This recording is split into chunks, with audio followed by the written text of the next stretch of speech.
Hi, thanks for joining us in this 50-50 situation right here.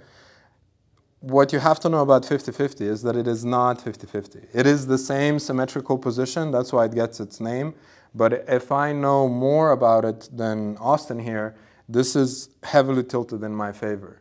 And one of the easiest ways I can think of like a purple belt tapping a black belt in a round or in competition is if he has way more knowledge about the 50-50 and he forces this position, because that is going to make a big difference. So let's dive right into it. The first thing that we have to know is how to lock our legs here.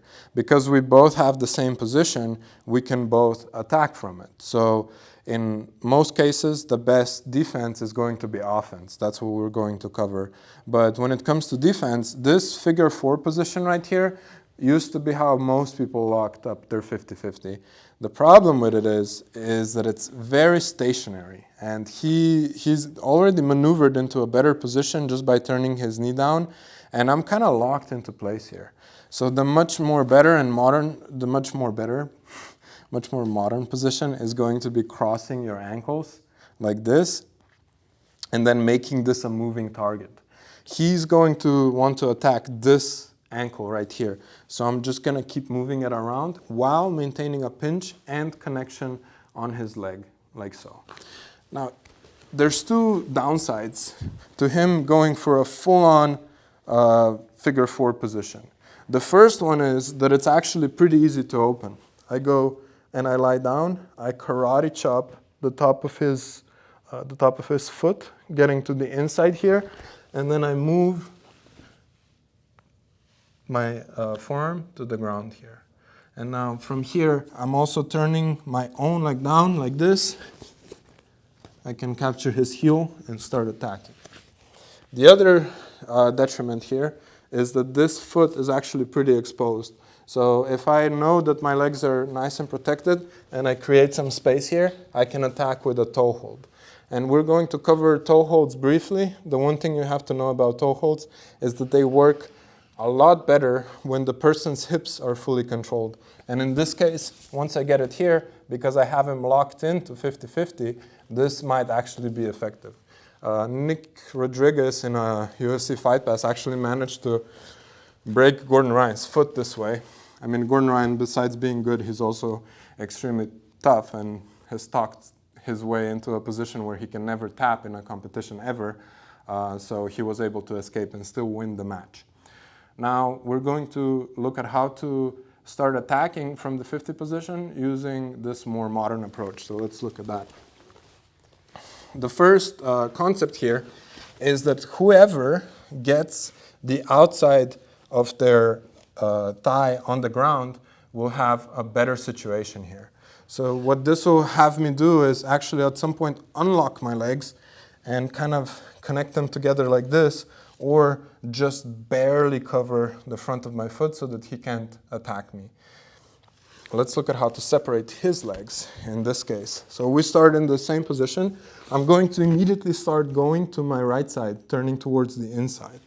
From here, I'm going to get both hands, or at least my right hand, on top of his ankle. And now instead of using my arms to push, I'm going to use my entire body, my torso, to slide his leg away.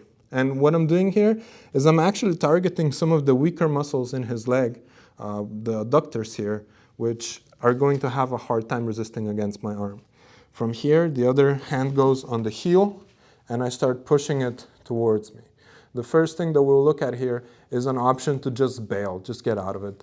So if I just open up my leg to start bailing here, he has this heel here, he may get the finish. So what I'm going to do in this situation right here is bring my foot to his stomach.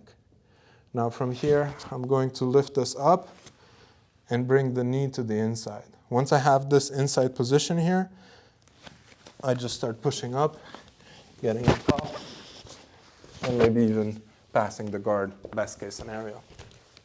Let's look at this again. Start. Bring this to my chest. Open this up, lift it up, get the shin in, and now I'm good. One thing he may do is he may curl his hamstring, start pulling his heel towards him.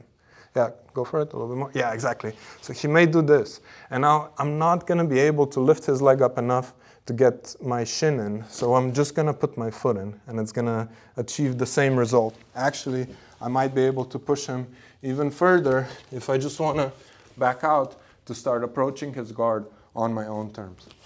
Now that's cool. You're out. Dangerous position. Can be super stressful. But why not just finish the whole match and just win here? So let's look at how to do that. I go to my side, extend him away like this, and now I'm going to build up to my elbow, at the same time popping his foot behind my upper arm. And now from here, I have his heel, I have my knees on the ground. I can either just stay here and start pushing into the side of his knee. In this situation, honestly, if I just kind of cranked, it would probably work, but I'm still trying to bend his leg a little bit, just like with the other inside heel hook, and then push my hips into it. I also have an option to switch into the 80-20 position, which is, like the name suggests, much more tilted in my favor. And he has to clear the stop leg, which is very difficult to get a hold of me. So from here, I'll have a much easier job, a much easier time, rather, finishing this heel hook. So that's how we can finish from this position. And that's going to be kind of your primary approach. Keep your legs safe, open up his legs, and try to get the heel to get the finish.